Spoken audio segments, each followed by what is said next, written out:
ಹಂದಿ ಮತ್ತು ಕುರಿ. ಕುರುಬನೊಬ್ಬ ಕುರಿಗಳ ಹಿಂಡನ್ನು ಮೇಯಿಸುತ್ತಿದ್ದ. ಹುಲ್ಲುಗಾವಲಿನಲ್ಲಿ ಹಂದಿಯೊಂದು ಕಂಡಿತು. ಕುರುಬರು ಹಂದಿಯನ್ನು ಹಿಡಿಯಲು ಅದನ್ನು ಕಸಾಯಿಖಾನೆಯ ಕಡೆಗೆ ಕೊಂಡೊಯ್ದರು. ಅದು ಜೋರಾಗಿ ಅಳಲು ಪ್ರಾರಂಭಿಸಿತು. ನನ್ನನ್ನು ಬಿಡಿಸಿ, ನನ್ನನ್ನು ಬಿಡಿಸಿ ಎಂದು ಹೆಣಗಾಡಿತು.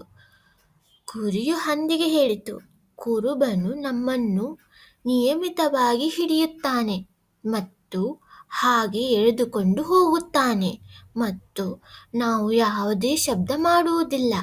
ಹಂದಿ ಉತ್ತರಿಸಿತು, ನನ್ನ ಪ್ರಕರಣ ಮತ್ತು ನಿಮ್ಮ ಪ್ರಕರಣವು ಸಂಪೂರ್ಣವಾಗಿ ವಿಭಿನ್ನವಾಗಿದೆ.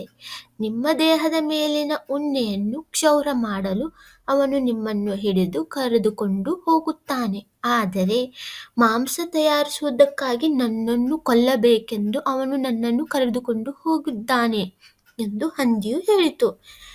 ಇಲ್ಲಿಯ ನೈತಿಕತೆ ಏನೆಂದರೆ, ಎರಡು ಸನ್ನಿವೇಶಗಳನ್ನು ಅರ್ಥ ಮಾಡಿಕೊಳ್ಳದೆ ಅವನ್ನು ಹೋಲಿಸಬೇಡಿ.